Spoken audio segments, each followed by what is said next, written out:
This talk will focus upon Chapter 18 in Hepworth text about managing barriers to change in your therapeutic relationship with your clients. And again, as all the chapters in the Hepworth text seem to talk an awful lot, focus really upon kind of the traditional therapy kind of a relationship. This applies in all your relationships with your clients, and I think you'll see that as this discussion goes along. As much as we are trained to address problems professionally and to be able to exercise the skills we need to do to facilitate change with the client and to manage a professional relationship such as the client benefits from that relationship, we're also human beings, and this chapter talks about not only the difficulties that arise due to the client and the client's issues, but also some of the things that the workers do or experience that will also interfere in the therapeutic relationship. And so this is just, it's a good chapter, I think, to go over and to kind of consider some of the difficulties that can arise in our work. We're responsible to recognize and manage the dynamics in the treatment relationship that might interfere in the client's progress. Of course, we have to understand and manage the dynamics also in cross-cultural and cross-racial relationships, and there are extra difficulties and extra complications with that, of course, requiring some level of cultural competence and a willingness to learn about the client's culture or the experiences of the racial or ethnic group that you're working with, or whatever group you may be working with there that might be different from the majority population. You need to know how to support and facilitate the relationship and to develop communication and to facilitate progress as work goes on in order to promote the change that the client's contracted with you to achieve. And this also requires you to kind of keep an eye on your own behavior throughout all of this, how you use yourself, as well as how you interact with the client. Now, some of the kinds of things that can come up in the worker-client relationship that create barriers to change include difficulties in relationships that occur in the interactions between the clients and the practitioners. Sometimes issues arise about the behaviors of the practitioner themselves. Now, of course, clients are going to bring their own share of difficulties to the relationship, and we anticipate that, and our responsibility is to really be able to work with and around those difficulties with the client in order to engage them in the process. But sometimes there are actually behaviors of the practitioners themselves that create barriers. And again, cross-racial, cross-cultural, majority-minority relationships also have their own dynamics that can be very challenging at times. And finally, sexual attraction between clients, or towards clients rather, and the ethical and legal implications of any such behavior that might develop from that. These relationship problems that arise, the dynamics that go on between a client and the worker, are both conscious and unconscious between those individuals. The textbook refers to the therapeutic relationship with the client as the vehicle that animates the helping process, and so it's important to be able to contribute positively to that relationship as a worker. And we go back to the facilitative conditions here that we had spoken about in a few different lectures some weeks back, not only those from Carl Rogers, but also from others. This includes warmth and acceptance, unconditional caring, empathy, genuineness, and sensitivity to the differences between ourselves and our clients. Any difficulties in that therapeutic relationship can prevent problem solving, and so that's something that we need to stay focused upon as we work with our clients, and to know what we need to do in order to resolve those relationship difficulties. Sometimes in the relationship, no matter how effective you are as an interventionist, how strong your skills are, how good your communication skills are, no matter how much empathy and warmth and caring you may exude in your relationship with your client. Some clients just don't have the capacity to respond to them. Sometimes they won't respond to those skills and those attributes, perhaps intentionally. That could be because of the mistrust involved in because of the nature of the relationship or the nature of past relationships that the clients have had. There's going to be times where, whether you want to acknowledge it or not, you're going to have some clients you don't like, and you may not always know why that is. There may be some countertransference things going on there, where there's things in that client's makeup that makes you connect perhaps unconsciously to individuals from your own life that you've had difficulties with. Sometimes there are just some qualities about the person you can't connect with, and so that's another issue. Sometimes you find that you don't like your client. That doesn't happen too often, I hope, but it does happen from time to time. And there's going to be times also when you find that your client is relatively passive in the relationship and doesn't seem to be invested in working towards change, even if they've come to you voluntarily, and you see that you're working harder than your client in that relationship. So despite all of these things, regardless of what the reasons might be for the difficulties that the clients may bring to the relationship, it's essential that we look at the basis of our own emotions and look for bias and look for those kinds of behaviors that could be problems that complicate the relationship some. And how we do this is through self-exploration and self-reflection, um, working to clarify and understand what our beliefs and values and stereotypes may be and how they may impact and create bias in our relationship. The clients will certainly sense that and will respond to any sort of bias that you have in your interactions with them. Being self-aware and being able to acknowledge our own personal thoughts and feelings, physical sensations and responses to clients, and assessing them, and then finally having enough self-control to recognize and manage those feelings, those emotions, and those behaviors and responses. There are a couple graphics here. These come from the text on under involvement and over involvement with clients. And the interesting thing about these graphics, you see the first column is how a social worker who has unfavorable attitudes towards clients and is under involved may exhibit those attitudes, so that the worker finds it difficult to empathize with the client if they they don't really care for the client. It might be inattentive, might tune out, might be drowsy when you're meeting or preoccupied with other things. Um, doesn't give good interpretations of what's going on. Brings across comments to the clients that sound like put downs and those kinds of things. The second column is the how under involvement with clients is exhibited when the worker has a favorable attitude towards the client. So it's possible to be under involved even though you like your client, or you think positively about the client, and there are different kinds of things. So that self-disclosure, for instance, is something the worker never considers. The use of self in the relationship at all. Um, might refrain from using interpretations to promote insight with the clients. Might reframe too much, excessively, not really answering the client's issues, give advice, those kinds of things. And so you see, there's different kinds of behaviors eh, that can reflect under involvement with clients, whether you like the client or not. And likewise, for over involvement, the same kinds of things, both with unfavorable attitudes and workers with favorable attitudes towards clients. Worker who's provocative or gives too much advice or uses power in the relationship with involuntary clients to interfere in lifestyles that really, lifestyle choices that really are outside the realm of what the therapeutic relationship is about.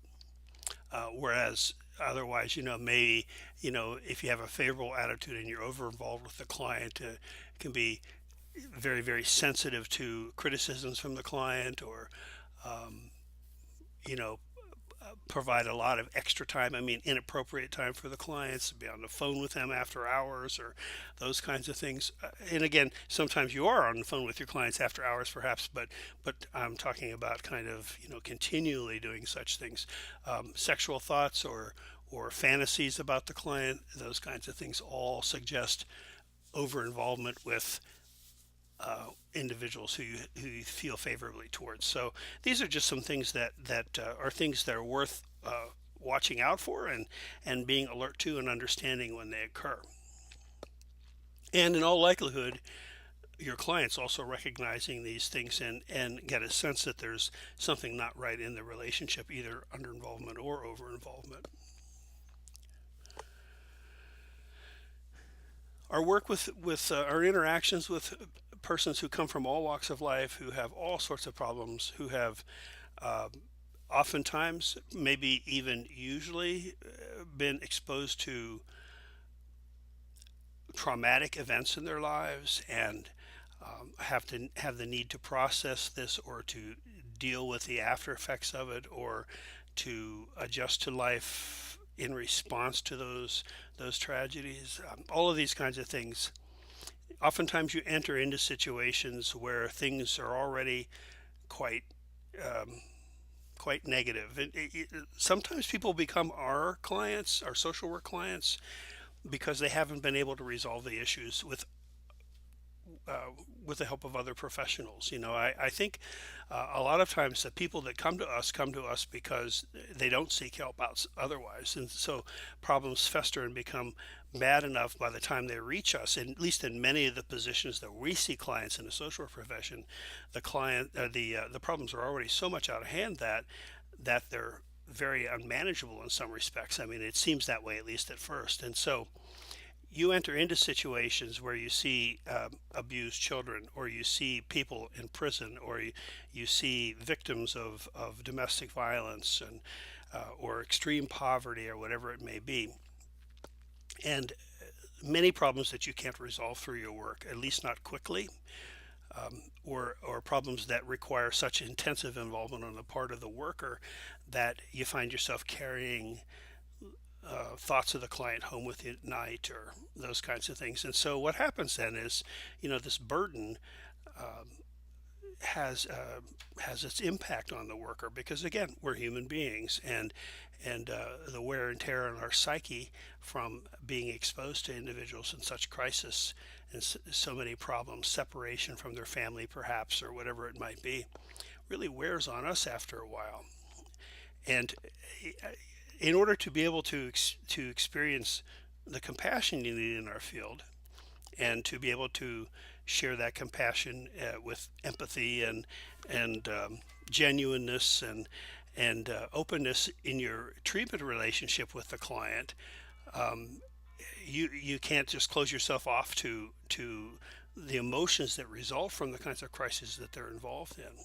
And so sometimes you carry them with you, and over a period of time, different kinds of things will happen to you if you're not managing these relationships properly, and if you're not finding a way to more or less to keep work in its place. And so you hear about burnout, you hear about compassion fatigue, you hear about vicarious trauma, and a lot of times those terms are used interchangeably, but they're not the same thing. And sometimes somebody who is, for instance, experiencing vicarious trauma is kind of seen as being burned out. And, burnout has this negative connotation to it, which nobody wants to acknowledge being burned out.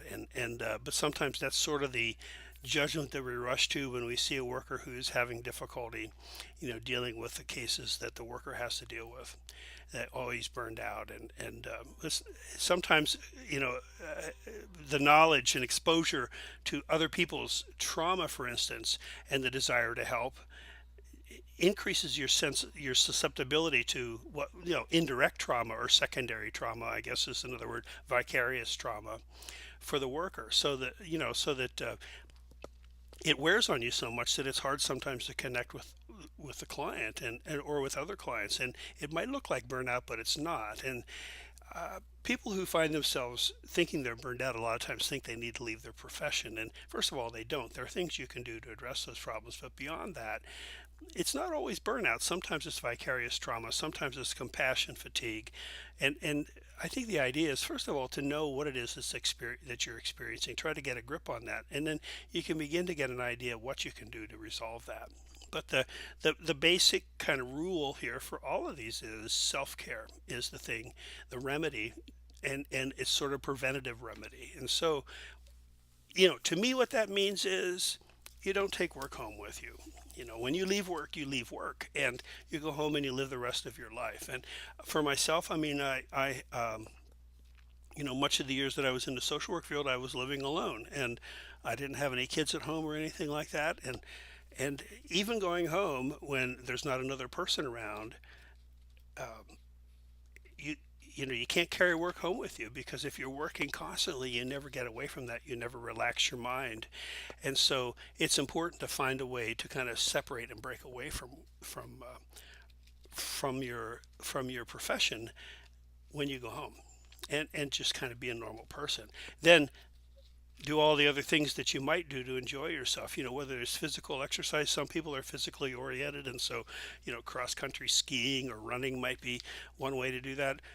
Other people aren't really physically oriented, and some very specific techniques like meditation or mindfulness exercises, those kinds of things, or listening to music or whatever it might be.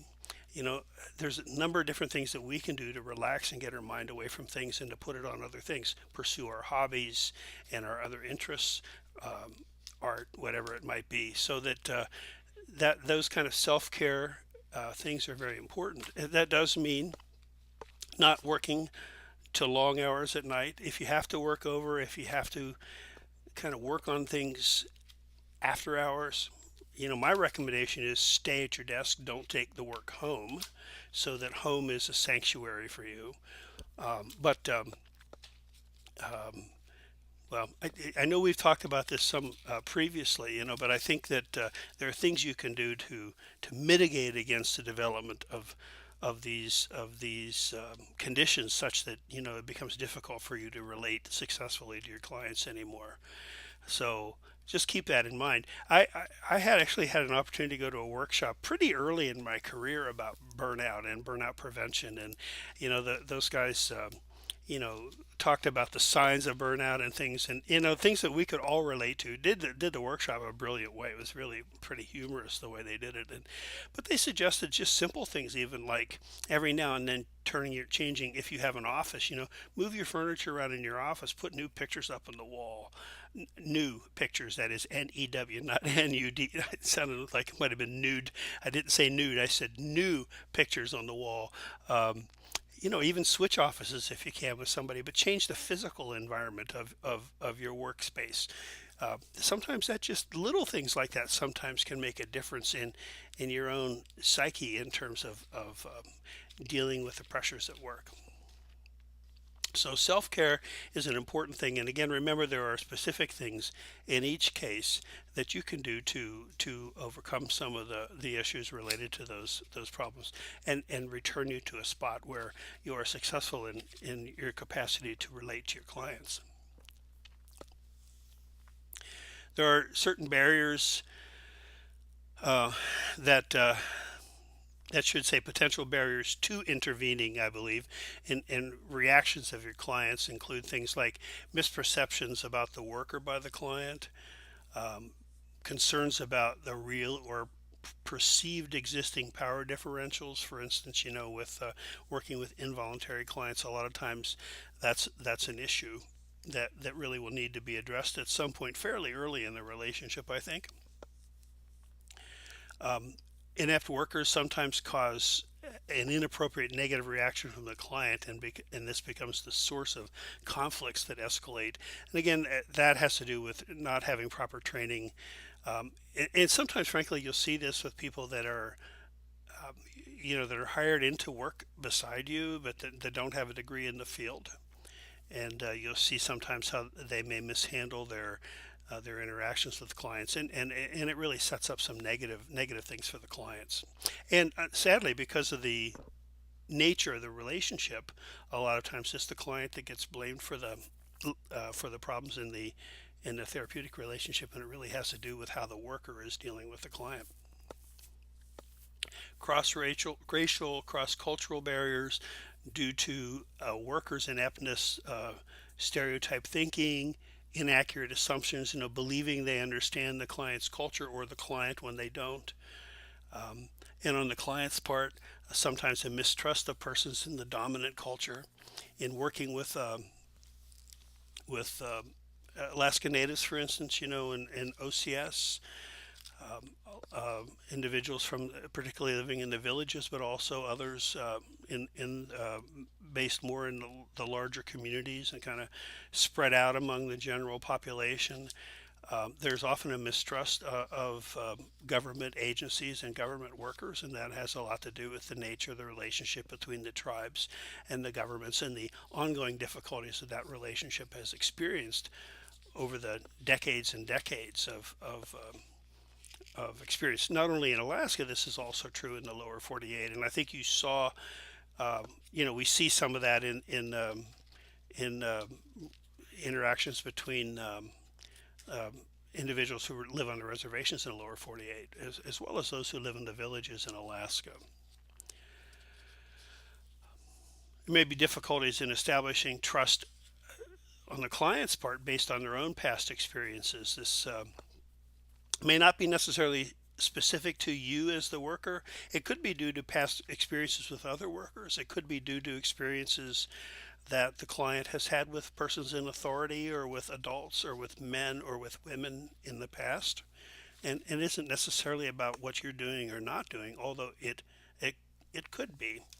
It may also have to do with transference, you relating as, for instance, with adolescents in particular, but not just with teenagers. I mean, you run into this with adults who are still struggling in their relationship with their own parents, who may find it difficult to relate to you because of your age or your role in their life, if not your age.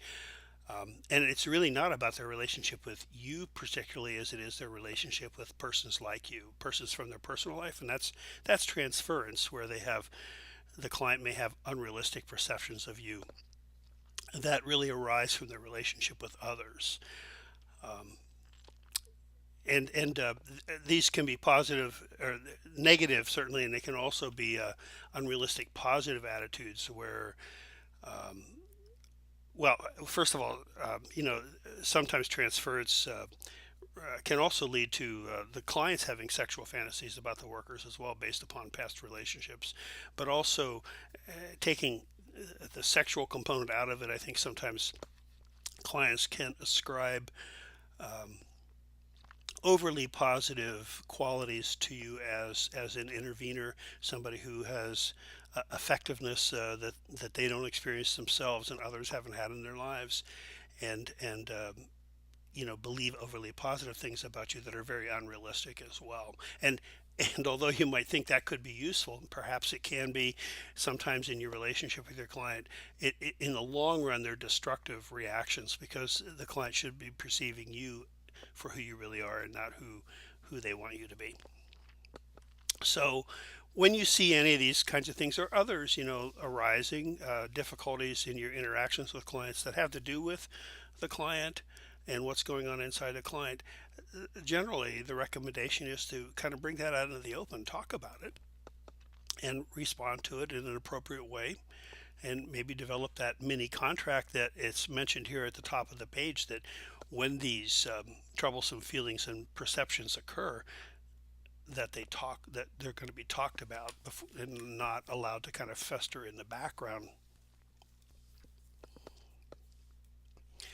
Sometimes the barriers involved in intervening have to do with the reactions of the workers and not the client, and countertransference, since we were just talking about transference, which is really the opposite, where you find yourself responding to your client as though they were someone in your life, or that you find yourself reacting to your client's behaviors the same way you might react to the behaviors of an individual in your personal life, so that you're really not your response is more about the other person and your personal life, and it's not about the client himself or herself.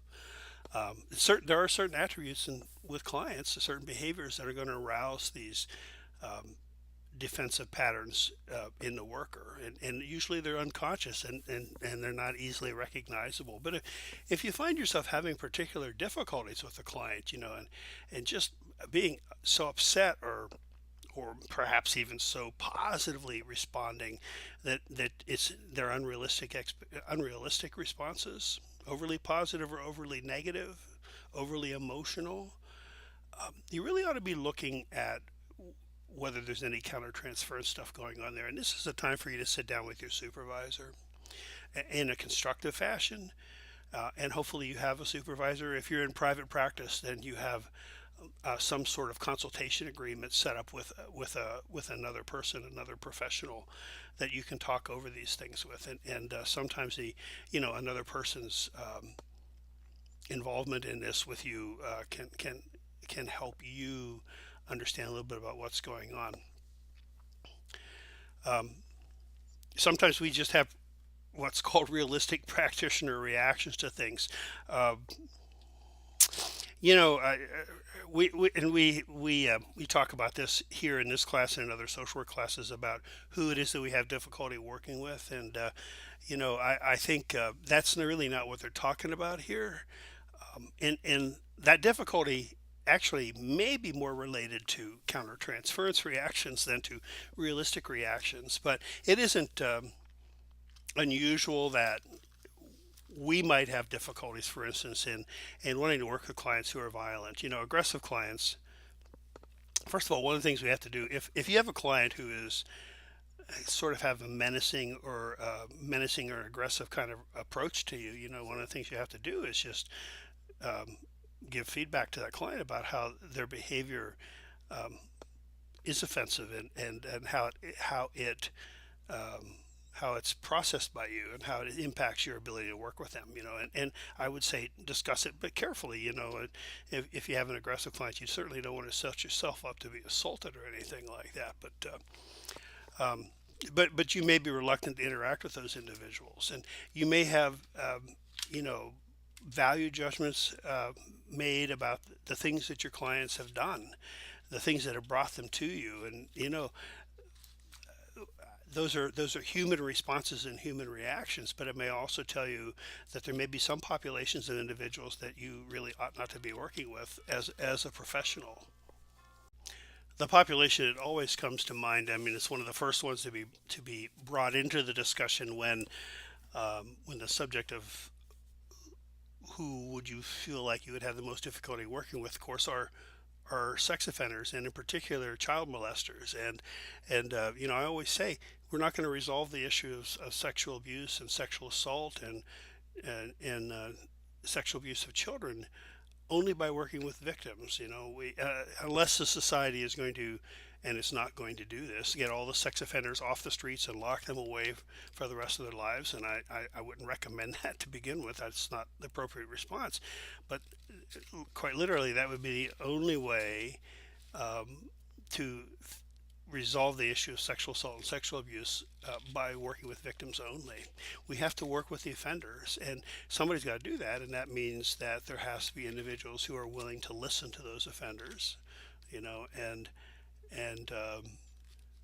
try to understand where their behavior comes from, and help them find ways to manage those things. And it's a difficult thing for a lot of people to imagine doing. And as I said, I think sometimes that may suggest to you there are some populations that you just shouldn't be looking to work with. I think if you can't overcome those feelings. But in any event, um, other issues, of course, of the sexual attraction towards clients, certainly a barrier in our work with clients. And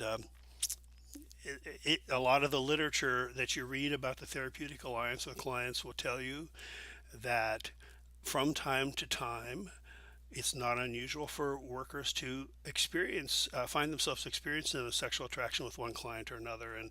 And of course, our obligation professionally is never to act on that attraction, and to recognize it and do all we can to manage that, and if possible, I mean, to to eliminate it in ourselves, but certainly to manage it. And again, it may be something that is a topic of conversation with your supervisor, but acting on any of those impulses, as the slide suggests, is really long-term grievous consequences for both you and your client.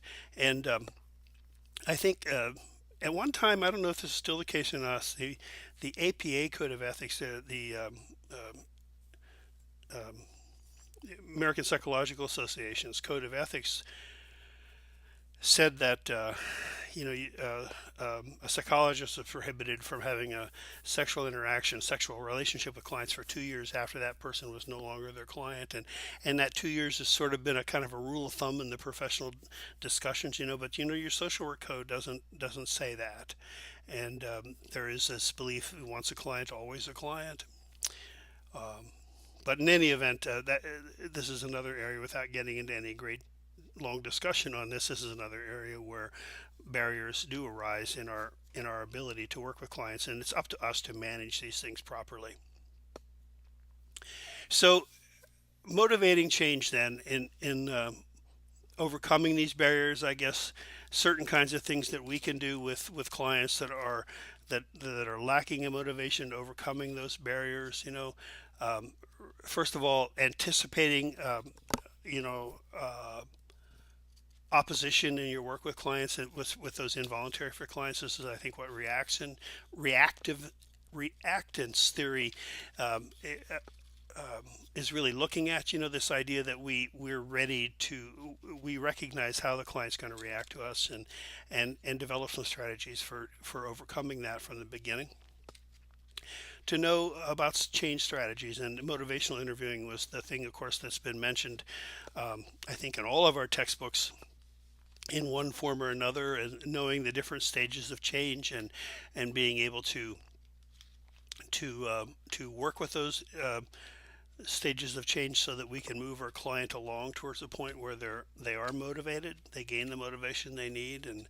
And these principles of motivational interviewing mentioned here: engaging the client, focusing the client's attention on the goal, evoking their their motivation, their desire to work towards that goal, and planning with them.